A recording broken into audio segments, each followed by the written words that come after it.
Microprocessor और microcontroller, professor Shantanu Chattopadhyay, department of EC engineering, Indian institute of technology Kharagpur, lecture 38 8051 programming examples जारी।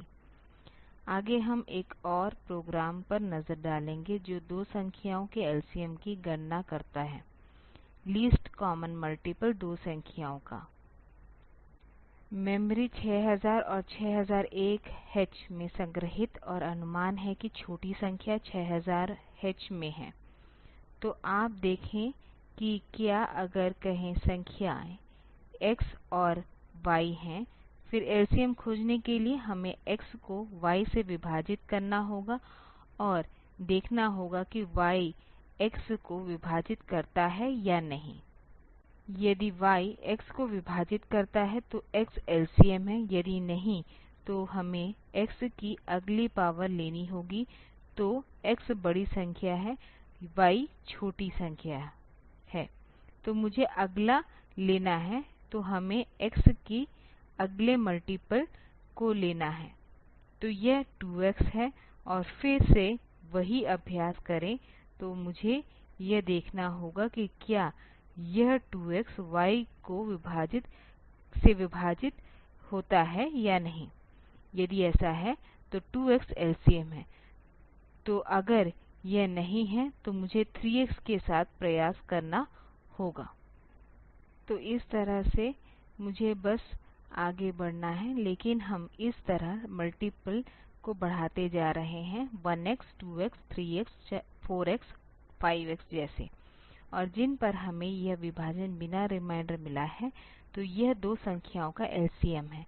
तो यह इस सिद्धांत का उपयोग LCM रूटीन लिखने के लिए किया जाएगा। तो हम इसे इस तरह से करेंगे। तो पहले MOV DPTR 6000H है। तो हमें मिला है कि DPTR को 6000H के साथ लोड किया गया है। अब 6000H में छोटी संख्या है, तो MOVX A DPTR, तो यह एक रजिस्टर में छोटी संख्या को डालेगा। तब हम रजिस्टर R0 में इस मान को सहेजते हैं। MOV R0 A, तो यह R0 रजिस्टर में छोटी संख्या को बचाएगा। वहां से हम इसे B रजिस्टर में स्थानांतरित करते हैं। तो इसे B रजिस्टर में स्थानांतरित करें ताकि B रजिस्टर में मूल्य संग्रहीत हो। तो फिर हम अगले नंबर को प्राप्त करते हैं INC DPTR। अगला नंबर पाने के लिए हम इस DPTR पॉइंटर को बढ़ाते हैं और MOVX A DPTR। तो इस तरह से तो अगली संख्या बड़ी संख्या अब एक रजिस्टर में उपलब्ध है और हम बड़ी संख्या को R2 में स्थानांतरित करते हैं। MOV R2 A, तो वह बड़ी संख्या को A रजिस्टर R2 रजिस्टर में ले जाता है। तो आगे हम इस बड़ी संख्या को स्टैक में सहेजते हैं। तो हम पुश 0E0H जैसा करना पसंद करते हैं। तो यह A रजिस्टर को स्टैक में सेव करेगा, ठीक है। फिर हम एक DIV AB करते हैं, तो यह A को B से विभाजित करेगा। तो यह विभाजन करेगा और अब हमें यह जांचना होगा कि यह रिमाइंडर 0 है या नहीं।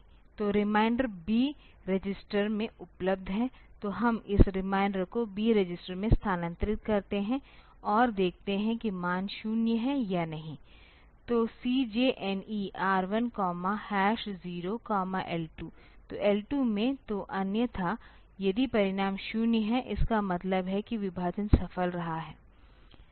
तो रजिस्टर की सामग्री जो भी है, तो यह सही LCM मान है, तो हम यह पॉप करके वापस पा सकते हैं। तो पॉप 0E0H, हम अगले निर्देश प्राप्त करने के लिए एक पॉप करते हैं और फिर SJMP का अर्थ है कि, तो अंत में हम करेंगे कि प्रोग्राम पूरा हो गया है। तो हमें नंबर मिल गया है। तो आपको कुछ भी करने की आवश्यकता नहीं है, अन्यथा मुझे A के अगले मल्टीपल को प्राप्त करना है। तो मैं कर सकता हूं कि R2 के पास A की एक प्रति है, तो हम A के अगले मल्टीपल प्राप्त करने के लिए सिर्फ ADD A R2 कर सकते हैं और फिर हम बस इस बिंदु पर वापस जम्प करते हैं इस बिंदु को पुश करते हैं तो हम कह सकते हैं SJMP L1 जहां L1 यह एड्रेस है। तो यह हमारा L1 है यह हमारा L1 है और यह खत्म हो गया है। तो बाकी किसी भी अन्य चीज को जो आप करना चाहते हैं तो आप इसे इस तरह से कर सकते हैं। तो इस तरह हम बड़ी संख्या के गुणा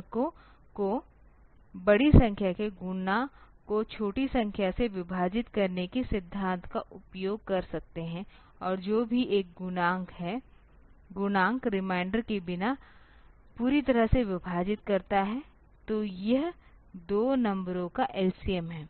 तो आप इस प्रोग्राम का उपयोग कर सकते हैं इस बात को प्राप्त करने के लिए अगले हम दूसरे प्रोग्राम में देखेंगे।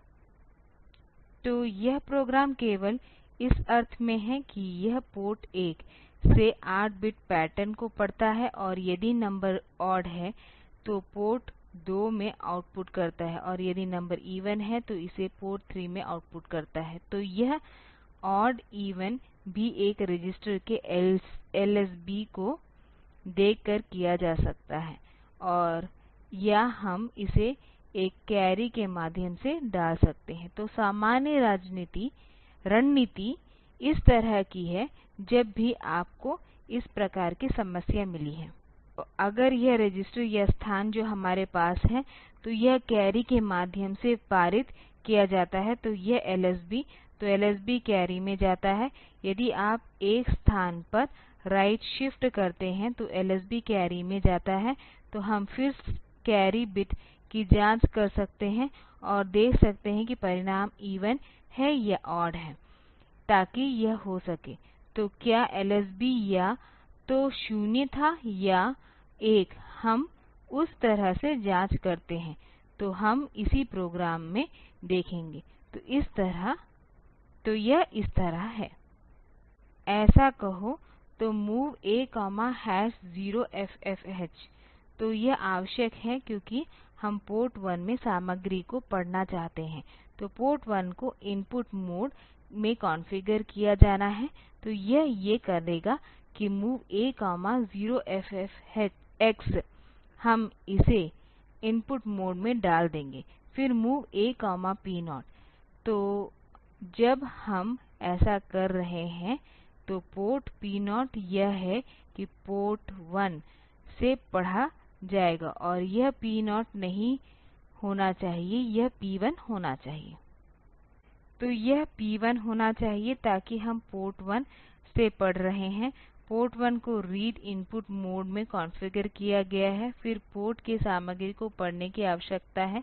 तो यह पोर्ट 1 के लिए एक इनपुट को पढ़ना है इसे पढ़ना है। तो यह MOV P1 A होना चाहिए ताकि पोर्ट 1 को रीड मोड में कॉन्फ़िगर किया गया है और फिर मैं MOV P1 A लिख सकता हूं। तो यह एक रजिस्टर पर P1 पोर्ट की सामग्री को पढ़ रहा होगा। तो यह स्टेटमेंट P1 को इनपुट मोड में कॉन्फ़िगर कर रहा है। तो यह वह कॉन्फ़िगरेशन भाग है और यह एक वास्तव में पोर्ट P1 पढ़ रहा है। तो पोर्ट P1 को A में पढ़ना है हालांकि स्टेटमेंट समान है लेकिन उन्हें अलग अर्थ मिला है। फिर उसके बाद मुझे यह देखना होगा कि पढ़ा गया मूल्य इवन है या ओड।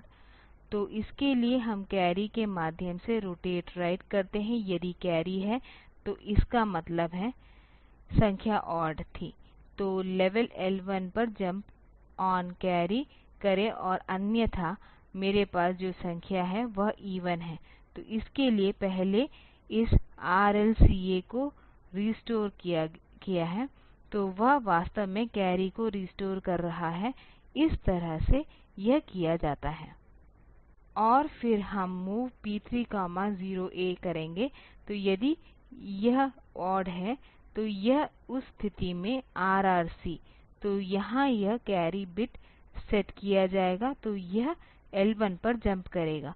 तो अगर यह इवन था तो यह पोर्ट P3 के लिए मूव करेगा। तो इस बिंदु पर अगर हम यहाँ हैं इसका मतलब है संख्या इवन थी, तो हम इसे बाईं ओर घुमाते हैं ताकि कैरी बिट वापस A रजिस्टर के LSB में आ जाए और फिर हम पोर्ट P3 को A की सामग्री को स्थानांतरित करते हैं। इसलिए यह संख्या पोर्ट P3 के लिए आउटपुट है। हम कह सकते हैं कि पूरी प्रक्रिया फिर से शुरू हो जाएगी। तो अगर यह एक कन्टिन्यूअस प्रक्रिया है तो हम इसे इस तरह से कर सकते हैं। तो यह इस बिंदु से शुरू हो सकता है, मैं इस बिंदु से फिर से शुरू कर सकता हूं। A रजिस्टर में पोर्ट P1 पढ़ रहा है और यह बिंदु L1 है। हम क्या करते हैं, L1 में हम कैरी के माध्यम से A रजिस्टर के माध्यम से रोटेट लेफ्ट करते हैं, फिर हम MOV P2, A करते हैं। तो आउटपुट को पोर्ट P2 में भेजा जाता है और फिर SJMP शुरू होता है। तो यह हमें इस बिंदु पर वापस ले जाएगा। तो यह फिर से पोर्ट P1 को स्कैन करने के लिए जारी रहेगा यदि संख्या इवन है।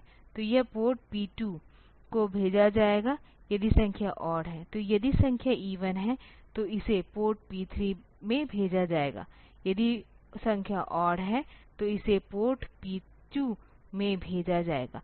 तो यह उस तरह है, यह प्रोग्राम जारी रहेगा। अब हम किसी अन्य प्रोग्राम को देखेंगे जहां हम पोर्ट 1 के LSB में एक्यूमिलेटर A के बिट 3 को आउटपुट करने के लिए कोड खंड को लिखेंगे, पोर्ट 1 के इस सिग्नीफिकेंट बिट को, और फिर पोर्ट 1 के MSB को पढ़ें और बिट दर के समान होने के लिए एक्यूमिलेटर के LSB को सेट करें। तो पोर्ट 1 से तो हम बिट 3 को भी पढ़ते हैं, एक्यूमिलेटर के बिट 3 से पोर्ट 1 के LSB पर रखा जाएगा, फिर पोर्ट 1 के MSB को पढ़ा जाएगा और बिट रीड के समान एक्यूमिलेटर के LSB को सेट किया जाएगा। तो अन्य बिट्स अप्रभावित रहना चाहिए। तो हम इस चीज़ को कैसे करेंगे, तो हम प्रोग्राम को इस तरह से लिख सकते हैं। हम इस बिट A3 की जांच करते हैं और यदि यह बिट सेट है तो हम L1 लेवल पर जाते हैं, फिर हम P10 को क्लियर करते हैं और फिर SJMP L2 को, फिर L1 में। तो यह वास्तव में एक्यूमिलेटर रजिस्टर की बिट संख्या 3 की जांच कर रहा है और यह कहता है कि यदि एक्यूमिलेटर बिट संख्या 3 सेट है तो मुझे पोर्ट 1 के LSB में आउटपुट करना चाहिए। तो B इस बिट को पोर्ट 1 के LSB में आउटपुट किया जाना चाहिए। तो यदि यह बिट सेट नहीं है तो मैंने यहाँ सही ढंग से किया है, मैंने आउटपुट किया है 0 LSB में या पोर्ट 1 में। अगर बिट सेट है तो मुझे पोर्ट नंबर 1 पॉइंटर 0 पर आउटपुट 1 करना होगा। तो यह सेट बिट P10 कर रहा है, फिर L2 में दूसरे भाग को करना है। तो मुझे लगता है कि पहले हम इस सेट बिट की कोशिश करते हैं। तो यह पोर्ट 17 पोर्ट 1 का MSB है, तो उस बिट को पढ़ना होगा और हमें इसे एक्यूमिलेटर के LSB पर सेट करना होगा। तो सबसे पहले एक पोर्ट 1 को MSB जिसे इनपुट मोड में रखा जाना चाहिए, तो उस उद्देश्य के लिए हम उस बिट P17 सेट करते हैं। तो यह उस विशेष बिट को इनपुट बिट के रूप में कॉन्फ़िगर कर रहा है JB 1 P17, L3। तो अगर अब यह JB, तो यह इस विशेष बिट को पढ़ रहा है और यदि बिट L3 है, यदि बिट सेट है तो यह L3 पर जंप करेगा। अन्यथा यदि यह सेट नहीं है तो मैं बिट को क्लियर कर सकता हूं, इस एक्यूमिलेटर के LSB को, इस रजिस्टर के LSB को, इस एक्यूमिलेटर के LSB को। तो यह यहाँ किया जाता है और फिर SJMP L4 किया जाता है, तो यह इस L4 पर जम्प करेगा और L3 में हम उस एक्यूमिलेटर बिट सेट B को एक बिंदु 0 पर सेट करते हैं और यह हमारा L4 है। तो क्या हो रहा है, प्रॉब्लम स्टेटमेंट यह था कि पोर्ट 1 का हमारा बिट 3, तो पोर्ट 1 LSB, तो पोर्ट 10 बिट इस एक्यूमिलेटर बिट की जांच की जानी चाहिए और फिर यह पोर्ट 2 होना चाहिए, यह एक्यूमिलेटर बिट नंबर 3 की जांच होना चाहिए और वह पोर्ट 1 बिट नंबर 0 पर जाना चाहिए। तो इस प्रोग्राम का हिस्सा यह कर रहा है। तो एक्यूमिलेटर बिट की जांच की जाती है, यदि यह 1 है तो यह L1 पर आ रहा है, यह पोर्ट 1 सेट कर रहा है पोर्ट 1 के इस LSB को, यदि यह सेट नहीं है तो यह बिट पोर्ट बिट को क्लियर कर रहा है और यह जम्प कर रहा है, तो यह इस हिस्से पर उल्लंघन कर रहा है। तो यहाँ तक किया जाता है और प्रोग्राम का अगला भाग पोर्ट 1 के MSB को पढ़ना और पहले स्टेटमेंट के अनुसार एक्यूमिलेटर के LSB को सेट करना था। तो यह MSB अगले बिट को कॉन्फ़िगर करता है, तो यह अगला भाग है।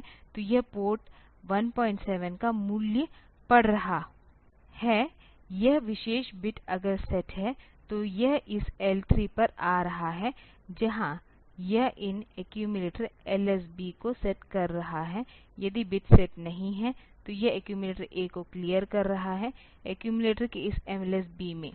तो इस तरह से इस प्रोग्राम का उपयोग आवश्यक कार्य करने के लिए किया जा सकता है जो हमने प्रॉब्लम में पूछा है। तो अगले हम एक और उदाहरण प्रोग्राम देखेंगे।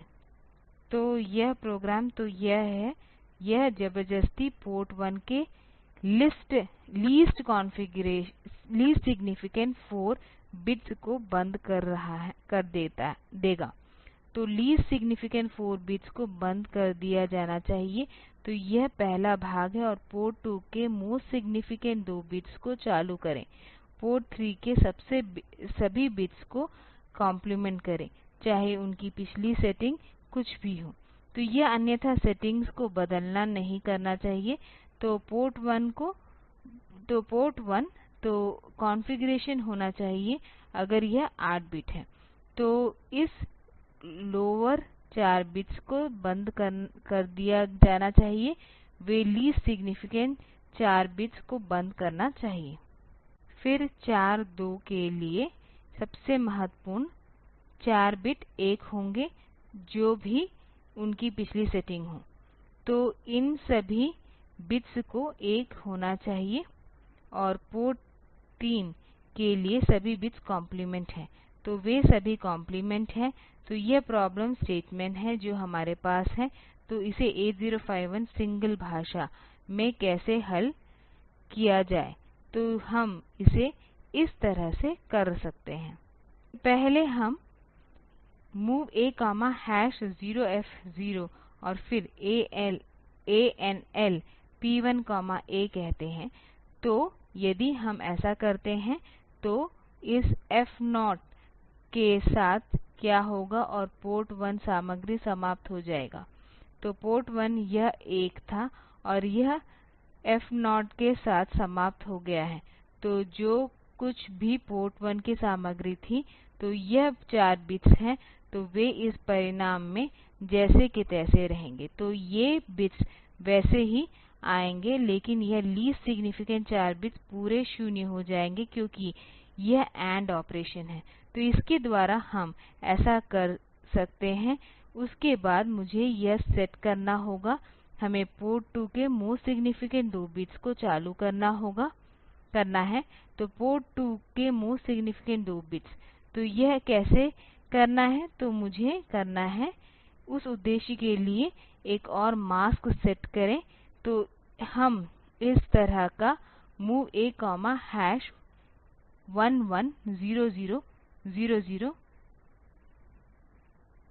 A11000000B का मास्क तैयार कर सकते हैं।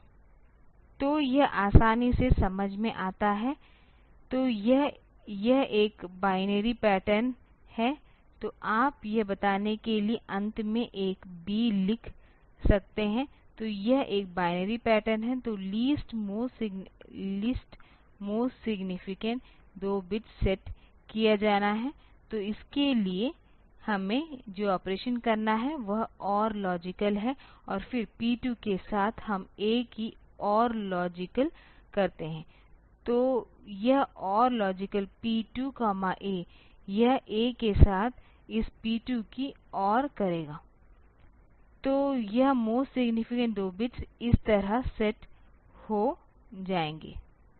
अंतिम भाग P3 के सभी बिट्स को कॉम्प्लीमेंट करने के लिए है। तो आप इसे इस तरह से कर सकते हैं। तो मास्क पैटर्न सभी 1 होना चाहिए।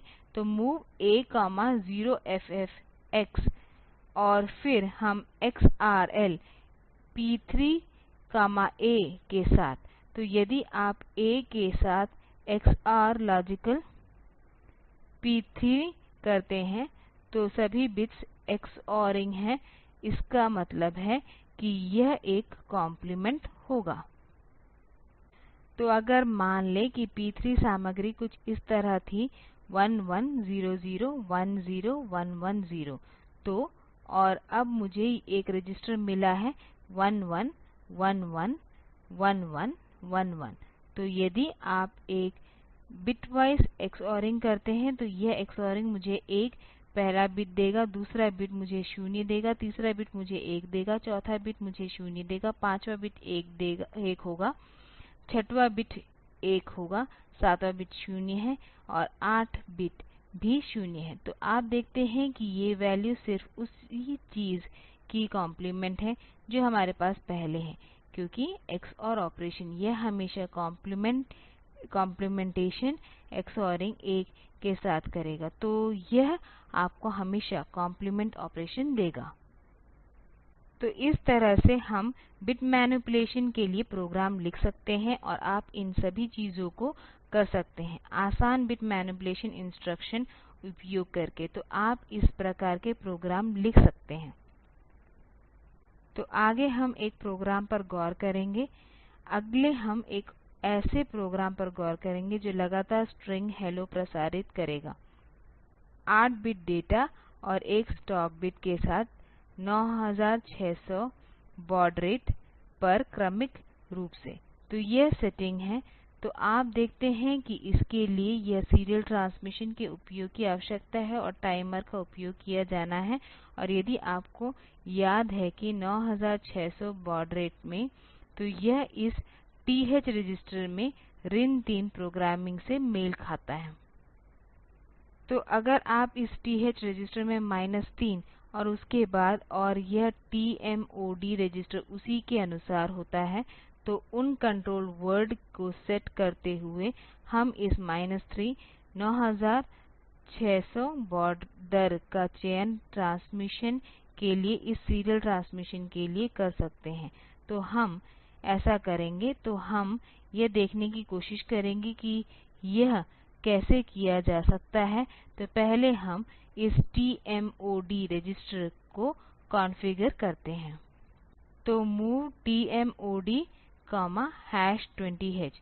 तो यह इस TMOD रजिस्टर को सेट करेगा ताकि आप ऐसा मूल रूप से ऑटो रीलोड और उन सभी चीजों के मोड और अन्य सेटिंग्स कर सकें। तो यह इस मोड ऑपरेशन के लिए काम कर रहा होगा। तो यह सीरियल ट्रांसमिशन और के लिए इस्तेमाल किया जा सकता है। और फिर इस TH1, तो यह इस टाइमर रजिस्टर 1 का उपयोग कर रहा है। तो TH1 इसे #3 के साथ लोड करेगा। इस प्रकार यह TH1 के साथ -3 के मान को लोड कर रहा है। तो यह या ऑटो रीलोड मोड में यह काम करेगा और यह इस 9600 की एक बॉड रेट उत्पन्न करेगा। तो इस गणना को हमने पहले देखा है, इसे देखते हुए इस टाइमर और इस सीरियल ट्रांसमिशन। फिर अगली बात यह है कि SCON रजिस्टर सेट करना है। तो इस विशेष मामले के लिए आप यह पता लगा सकते हैं कि SCON सेटिंग 50H होनी चाहिए। आपको याद है कि यह SCON सेटिंग, तो यह बिट्स की संख्या सेट करने के लिए था, 8 बिट बाइट, फिर एक स्टॉप बिट। तो जो कुछ भी निर्दिष्ट है, तो 8 बिट डेटा, एक स्टॉप बिट और ये सभी सेटिंग, तो वे SCON सेटिंग के 50H में बदल जाएंगे। तो इसीलिए हमें टाइमर शुरू करना होगा। तो हम कहते हैं कि बिट TR1 सेट करें, तो बिट TR1 सेट करें, तो यह टाइमर शुरू कर देगा। तो अब एक सीरियल ट्रांसमिशन इनेबल है, तो यह करने में इनेबल हो जाएगा कि अब हमें क्या करना है, हमें इस SBUFF रजिस्टर पर अलग अलग करैक्टर को रखना होगा और उन करैक्टर को ट्रांसमिट किया जाएगा। तो हम क्या करेंगे, पहला करैक्टर H है। उस हेलो के लिए हम जो स्ट्रिंग हेलो को प्रसारित करना चाहते हैं, तो हम चाहते हैं कि, और हम कंटीन्यूअस करना चाहते हैं, तो यह लगातार स्ट्रिंग हेलो संचारित करेगा। तो MOV A H, तब हम एक सबरूटीन सेंड लिखते हैं। तो इसका उपयोग उस स्ट्रिंग, उस पैटर्न, उस करैक्टर को भेजने के लिए किया जाएगा। तो ACALL सेंड हम करेंगे। फिर हम H के बाद E है, तो MOV A E और उसके बाद ACALL सेंड, फिर HE और फिर दूसरा ACALL HEL को भेजें एक और 1, तो MOV A L, ACALL send, फिर तब हेलो, फिर O करैक्टर भेजना होगा। तो इसके लिए हम कहते हैं कि MOV A 0, ACALL सेंड। तो अब मुझे पूरी बात दोहरानी है, तो मैं SJMP L1 कह सकता हूं, जिसमें L1 है। तो यह इस बिंदु से आगे बढ़ना शुरू कर देगा, MOV A H। अब सेंड रूटीन, हमें सेंड रूटीन लिखना होगा। तो सेंड रूटीन कुछ इस तरह होगी। यदि यह वह सेंड है, तो यह मूव की तरह है। तो क्या होगा, अगर सेंड रूटीन, क्या आवश्यक है, यह है कि करैक्टर को SBUFF रजिस्टर में स्थानांतरित किया जाना चाहिए। तो MOV SBUFF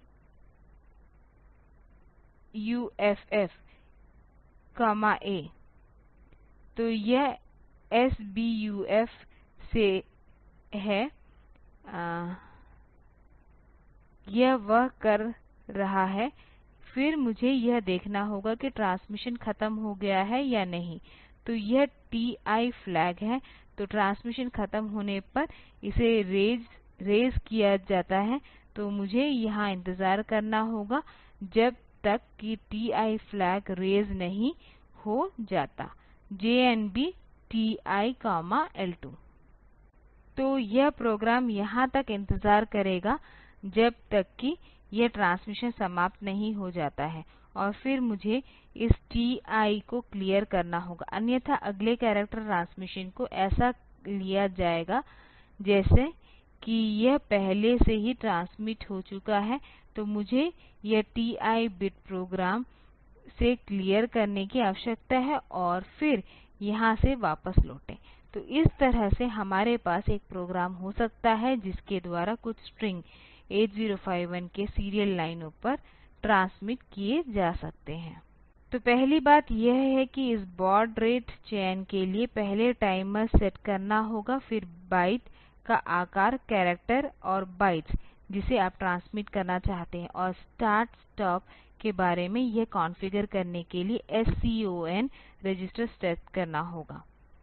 फिर हमें इस बिंदु पर टाइमर शुरू करना होगा। फिर N व्यक्तिगत करैक्टर को प्रसारित करने के लिए करैक्टर को आखिरकार SBUFF रजिस्टर पर आना चाहिए, और SBUFF में लिखने के बाद ट्रांसमिशन तुरंत शुरू होता है।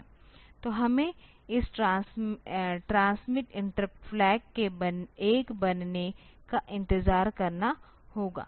तो जब तक यह 1 नहीं बन जाता करैक्टर तब तक पूरी तरह से ट्रांसमिट नहीं किया जा सकता है।